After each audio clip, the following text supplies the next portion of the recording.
So what's up? What's up mga langga, and magandang araw po sa inyong lahat. So sa mga oras na yan mga langga ay nakabili tayo ng isda, no? Tinatawag na isda na yan ay barungoy sa amin. Ewan ko sa inyo kung anong pangalan ng isda na yan sa inyo mga langga.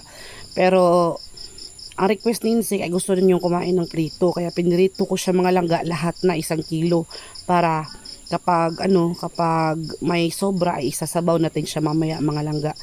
So pagkatapos ay kumain na sila si Insik tsaka si Papa mga langga. So ako dyan ay hindi ako kumain kasi nga nabusog ako sa biko. Tapos yung kinain ko lang dyan yung lumpia lang na niluto ko. Kasi nagluto po ako ng 5 pirasong lumpia mga langga para meron ding ibang ulam ba. Yan, nagpaibog pa si Insik, no. So ayan, pagkatapos ko magluto mga langga, pinakain ko agad sila kasi nga pagkatapos nilang kumain ay aalis po ako at mag-upload tayo ng video mga langga, no. So hindi ko alam kung anong oras ako makakauwi, pero niluto ko na talaga yung yung ulam para mamayang gabi kung matagalan man ako ay may ulam na, tapos may kanin na din mga langga. Kasi depende kasi yan mga langga kung malakas ang signal makakauwi ako kaagad, pero pag mahina po yung wifi mga langga, hindi ko talaga alam kung anong oras po kami makakauwi ni Insik. So ayun si Papa, no, nakasmile lang talaga si Papa mga langga. Kasi masaya daw siya nakasama kami. O sinong may sabi dyan na hindi masaya si Papa kapag kasama kami? So yung mga magulang natin mga langga, masaya talaga yan. Lalo na kapag kasama nila yung mga anak nila. Lalo na kapag kumpleto yung pamilya mga langga.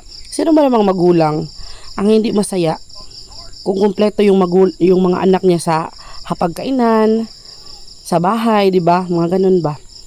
So ayun nga, back to our topic. Pasensya na kayo sa ating mga pusa. Dahil kapag isda talaga yung ulam namin, manggugulo talaga yung mga pusa namin mga langga. So sila, tapos na po silang kumain. Pero kapag kumain na naman po kami, manggugulo talaga sila. Ganyan po talaga yung mga pusa, no? So pagpasensya na natin mga langga.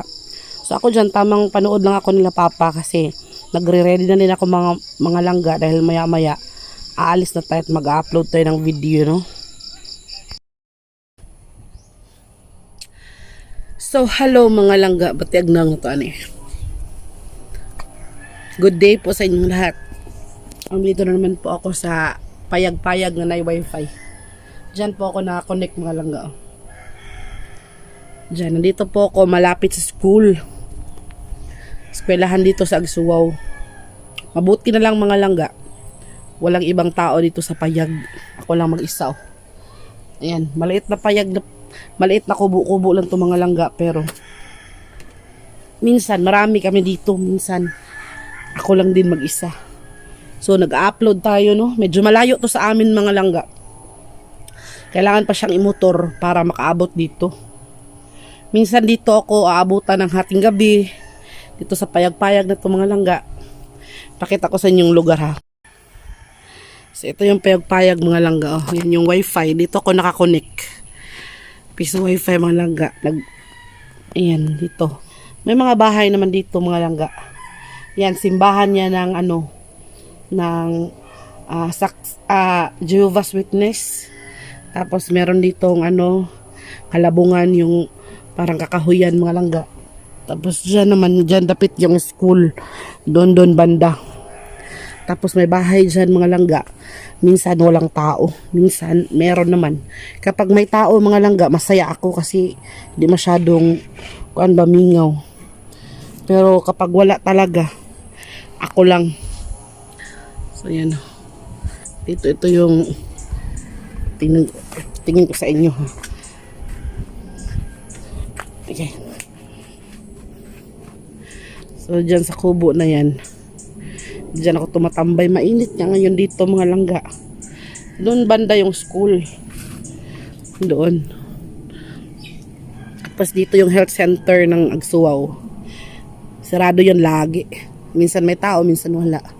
Dito ako tumatambay. Mainit nga ngayon, kaya tiis-tiis na lang muna, no. So marami namang mga bahay dito. Ayan.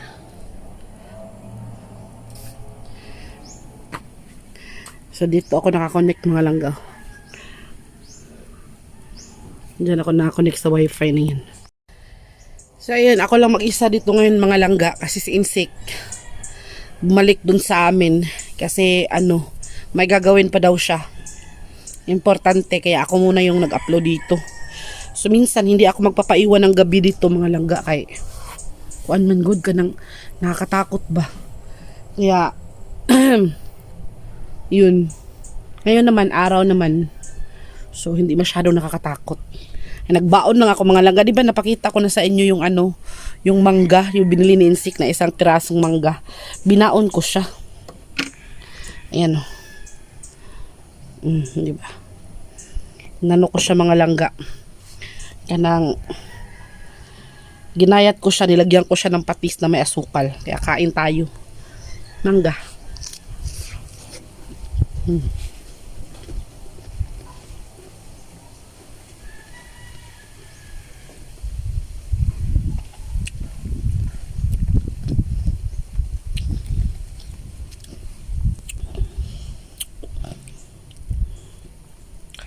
Gusto ko sana siyang butang ang cellphone ba pero wala man ako mapaglagyan.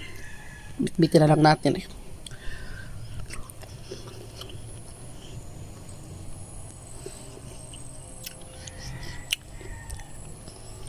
Ayoko kasing mahulog ang cellphone mga langga. Mangga. Nilagyan ko siya ng patis mga langga. Nilapag na lang natin yung mangga. Tapos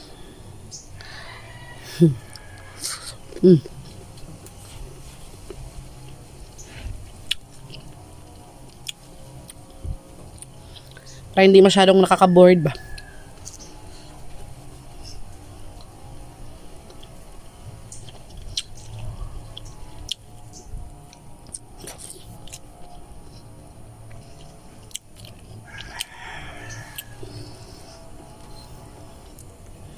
Saan ko ba ito ilalagay ha?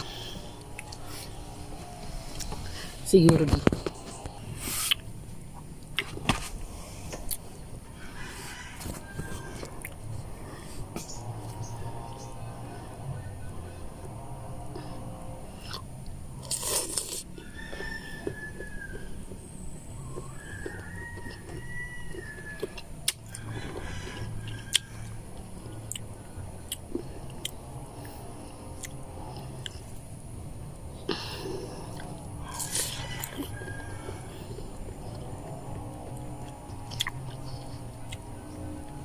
Hindi talaga tayo magugutom mga langga.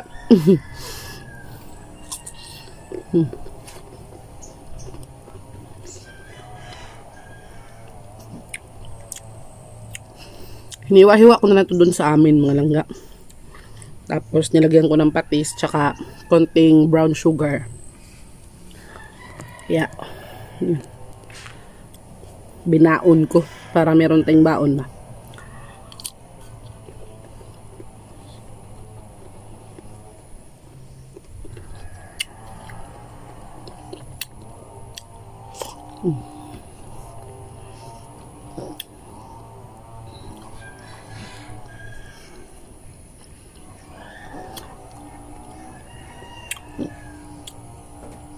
Unti-untiin ko sana siya mga langga para hindi maubos agad. Masarap man eh.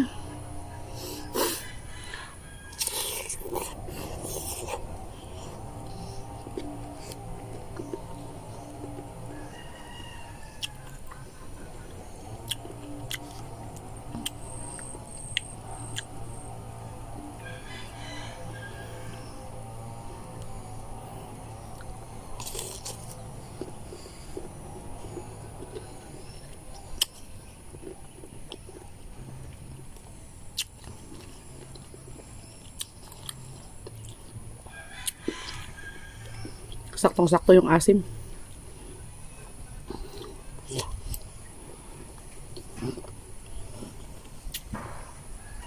Nagpungko ako mga langga. Wala man ako ibang mapaglagyan sa cellphone ba.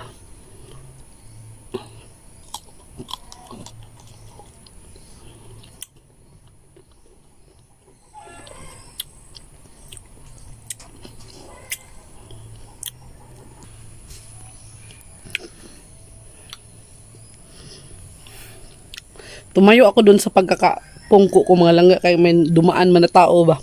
Nahiya ako. Baka isipin ano kayang ginawa yung babaeng yan sa ano baba. Dito lang tayo magpatuloy.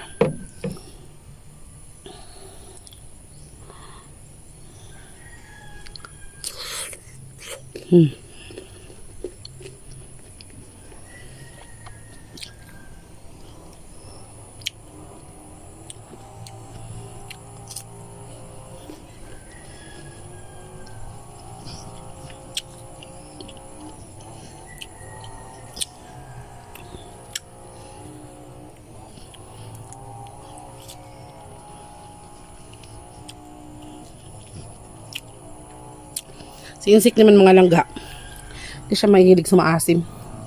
Doon kami hindi magkakasundo. Kasi ako sobrang hilig ko sa asim. Siya naman hindi.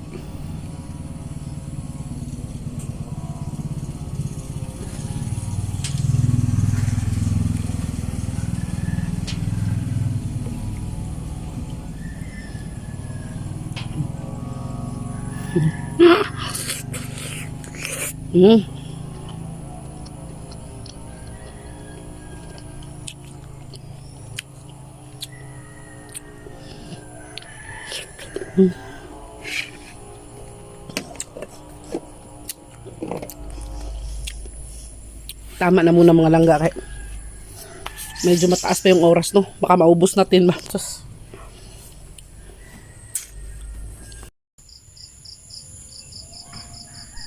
So hello guys. Mga langga, mga inday. Pumunta ako dito kanina mga alas 2 siguro ako dumating dito kanina, 'di ba? Ano pa, mainit pa yung panahon.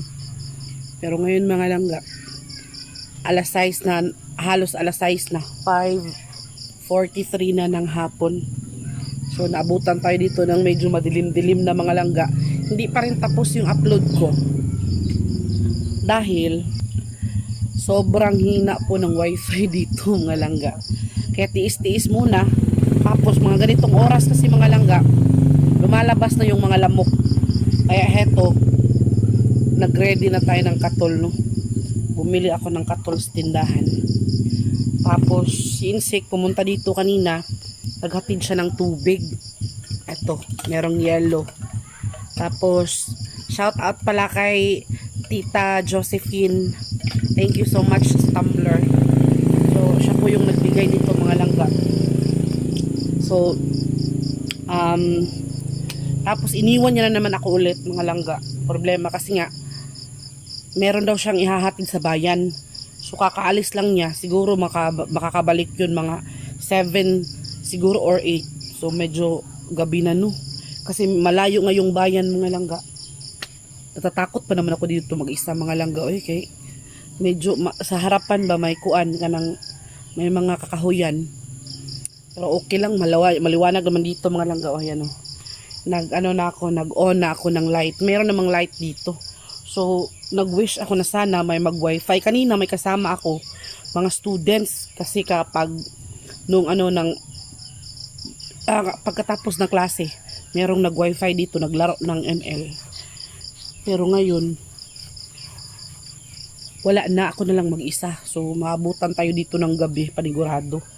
Kasi ang hina talaga ng signal mga langga, tiniis ko lang. So hoping na sana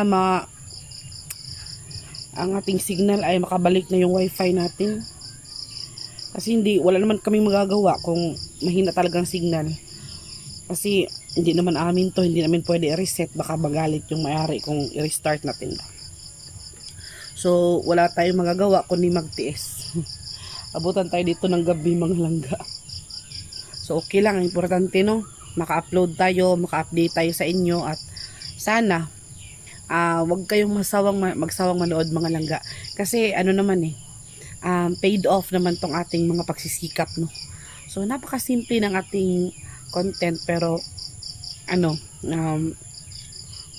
mapupulutan ng aral and of course nakakaaliw din para sa inyong mga manonood namin. Kaya thank you so much. So parang hanggang dito lang muna yung video natin mga langga kasi focus ako sa makapag-edit ng ibang video, and hoping na ma-upload ko din itong video na to ngayon. So, thank you so much ulit. Mag-ingat kayo dyan. Sana walang kakwak dito. Nakakatakot. Ang dami pang lamok. Ang lalaki ng mga lamok, mga langga kapag ganitong oras. Kasi maraming mga kahoy dito ba? Mga punong kahoy. Tapos yung bahay na malapit dito sa inanuhan ko, wala pang tao. Kaya nag-worry ako. Sabi ko kay Insik, bilisan mo ha. Pero mag-ingat ka. Kasi magdadrive pa naman siya. Balikan mo agad ako dito kay tako tayo no. Buti sana kung nandun tayo sa atin. Medyo malayo-layo ito mga langga. Pero okay lang. Laban pa rin tayo mga langga no. So thank you ulit sa panonood mga langga. Nakapagluto na naman po ako ng ulam kanina. Bala ko sana na yung prito ay isasabaw ko ngayon. Kasi nga pinirito ko yung isda. Kasi yun yung request ni Insik. Gusto niya ng prito. Gusto daw niya kumain ng prito. Isasabaw ko sana siya ngayon. Kaso lang baka matagalan ako dito. Siguro bukas na lang pag may matira. So may ulam naman si Papa doon mga langga. Meron na din kaming kanin doon. So bago ako pumunta dito mga langga, nagluto muna ako ng para talaga sa hapunan. So no worries no. Kaya so thank you ulit sa panonood. Maraming salamat. Bye bye.